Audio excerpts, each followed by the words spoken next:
खबर भारत अमेरिका तनाव को लेकर, जहां पर अमेरिका की ओर से जो नेगोशिएटर्स हैं वो भारत में है। टैरिफ को लेकर जो विवाद हुआ उस बीच में किस तरीके से इंडिया और अमेरिका के बीच ट्रेड डील जो है उसे फाइनल किया जा सके। लेकिन इस कड़ी में अब नई डेवलपमेंट होना शुरू हो गई है। पीटर नवारो का जो बयान था वो भी चर्चा में रहा, जिसमें उन्होंने कहा था कि भारत और अमेरिका अब टेबल पर है। लेकिन चर्चा जो है लुटनी के बयान की भी हुई, जिन्होंने तेल के बाद में एक नया राग अलापना शुरू किया। उन्होंने कॉर्न को लेकर विवाद शुरू किया कि जो अमेरिकन कॉर्न है उसे भारत क्यों नहीं खरीदता। भारत की जो आबादी है 1.4 बिलियन है, लेकिन वो हमसे थोड़ा सा भी कॉर्न जो है वो क्यों नहीं खरीदता। इस तरह के सवाल जो लुटनी की ओर से उठाए गए थे। लेकिन अब इसमें क्या डेवलपमेंट हुई, क्योंकि खबर है कि डेमोक्रेटिक की जो सांसद है उन्होंने अब ट्रंप पर निशाना साधा है। साथ ही बयान जेलेंस्की का भी आया है, जिन्होंने भारत पर लगाए जा रहे टैरिफ को लेकर कहा है कि भारत पर जो टैरिफ लगाया गया है वो तो ठीक है, लेकिन अब इस लेकिन के आगे क्या है, सोनम से जानने की कोशिश करते हैं। सोनम, जो सांसद है, अमेरिकी सांसद, उन्होंने ट्रंप पर किस तरह का हमला बोला है?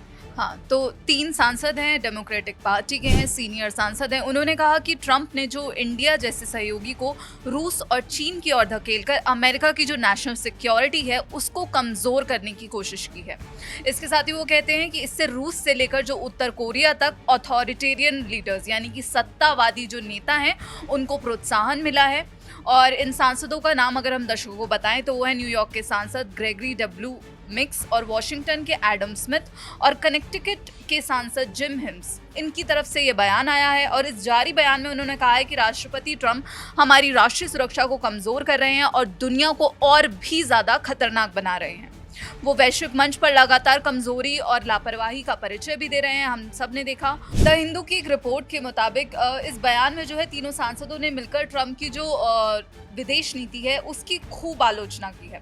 और हमने भी यही देखा कि जब भारत पर ट्रंप ने टैरिफ लगाया था तो अमेरिकी अर्थशास्त्री ने भी यही चेतावनी दी थी कि इससे आप अमेरिका को अलग थलग कर रहे हैं। तो यहाँ पर सांसद कहते हैं कि ट्रंप प्रशासन यूक्रेन में से युद्ध से सही तरीके से नहीं निपट रहा। यहाँ पर उन्होंने रशिया यूक्रेन वॉर को लेकर भी ट्रंप को घेरा और कहा कि अपने सहयोगियों के साथ भी इनका रुख सही नहीं है। तो भारत, रूस और यूक्रेन को लेकर यहाँ पर ट्रंप पर जो है अब अमेरिकी सांसद टूट पड़े हैं, हमला बोला है उन्होंने। और इस दौरान जो सांसद हैं उन्होंने ये कहा कि भारत जैसे सहयोगियों पर आप जो टैरिफ लगाया है, आपने भारत जैसे सहयोगी पर आपने अमेरिका का भारी नुकसान किया है। उन्होंने चेतावनी दी कि इस तरह के कदम जो हैं भारत और अन्य देशों को रूस, चीन और उत्तर कोरिया की तरफ धकेल रहे हैं, उत्तर कोरिया की तरफ पुश कर रहे हैं। और उन्होंने कहा कि आपने जो शिखर सम्मेलन के दौरान व्लादिमीर पुतिन के लिए तो सचमुच ही रेड कारपेट बिछा दिया था। जब पुतिन और उनकी मुलाकात हुई थी अलास्का में, उसको लेकर भी उन्होंने घेरा और कहा कि ट्रंप जो है रूस की हाँ में हाँ मिला रहे हैं। और यूक्रेन की तरफ से भी यही कहा गया था कि आखिर ट्रंप जो है स्ट्रॉन्ग एक्शंस या फिर स्ट्रॉन्ग सैंक्शंस क्यों नहीं लगा रहे। तो उन्होंने कहा कि जो रूस के अन्यायपूर्ण और क्रूर आक्रमण के लिए राष्ट्रपति जेलेंस्की और यूक्रेन को ही जिम्मेदार ठहराते रहे हैं। उन्होंने कहा कि तो राष्ट्रपति ट्रंप जो हैं वो अब पुतिन की हाँ में हाँ मिलाते हुए नजर आ रहे हैं और इसके नतीजे भी दिखने लगे हैं। और रूस ने इसे देखते हुए अब जो है अपना जो युद्ध है उसको और आक्रामक कर दिया है। अब इसी के साथ यहाँ पर जेलेंस्की का बयान भी आया। जेलेंस्की का बयान इसलिए भी अहम हो जाता है क्योंकि जेलेंस्की पहले ही कह चुके हैं, जब भारत पर अमेरिका ने टैरिफ लगाया था, कि हाँ you did the right thing, उन्होंने ये बात कही थी। और अब जो नया बयान आया उसमें स्काई न्यूज़ के साथ इंटरव्यू में यूक्रेनी राष्ट्रपति व्लादिमीर जेलेंस्की ने कहा कि अमेरिका द्वारा भारत और अन्य देशों पर टैरिफ लगाना समझ में आ सकता है, यानी कि अंडरस्टैंडेबल है, लेकिन ट्रंप की जो देरी है वो केवल रशिया को तैयारी के लिए अधिक समय देती है। जेलेंस्की ने कहा कि पुतिन ने पिछले महीने ट्रंप के साथ जो अलास्का में शिखर सम्मेलन किया था उसका बहुत अधिक लाभ उठाया था, एक बैठक जिसमें यूक्रेन को बाहर रखा गया था। उन्होंने यहाँ पर ये भी कहा कि हमें इस बैठक से बाहर रखा गया और रशिया को इस युद्ध में एक झटका मिलना चाहिए था। जब दोनों की बैठक हो रही है तो एक पावरफुल मैसेज आना चाहिए था, लेकिन वो नहीं आया और ना ही रूस रुका, ऐसा कुछ भी नहीं हुआ। पुतिन जो है वो प्रतिबंधों से बचने के लिए हर संभव कोशिश कर रहे हैं। और फिर उनसे एक सवाल पूछा गया कि क्या क्रेमलिन नेता जो है वो अमेरिकी राष्ट्रपति को बरगलाने की कोशिश कर रहे हैं। तो उन्होंने कहा कि हाँ, इस बात से मैं सहमत हूँ। और उन्होंने चेतावनी देते हुए कहा कि अगर आप प्रतिबंधों को और टालते रहेंगे तो रूस बेहतर तरीके से तैयार रहेगा। और यूक्रेनी नेता की जो ये टिप्पणी है वैसे समय में आई है जब ट्रंप ने नाटो देशों से ये कहा है कि आप जो है रूस से जो देश व्यापार कर रहे हैं उन पर ज़्यादा से ज़्यादा टैरिफ लगाइए, और ये भी कहा कि आप 100% तक टैरिफ जो है चीन पर लगाइए। ज़ेलेंस्की ने इस बात को भी स्वीकार किया कि जो ऐसे कदम हैं वो समझ में आने वाले हैं कि आप जो इंडिया पर प्रेशर बना रहे हैं, जो आप टैरिफ लगा रहे हैं, लेकिन आप रूस पर तो कोई भी मजबूत एक्शन नहीं ले रहे हैं। आप उनके जो सैंक्शंस हैं उनको पोस्टपोन करते जा रहे हैं।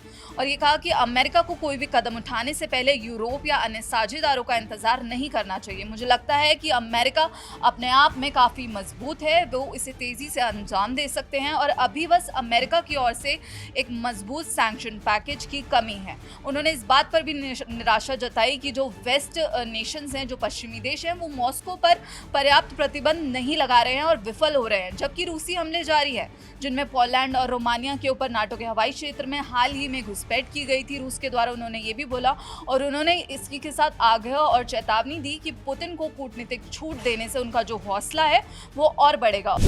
Well, they're not doing the job. NATO has to get together. Europe has to get together and do it. Look, Europe they're my friends, but they're buying oil from Russia. So we can't be expected to be the only ones that are, full bore.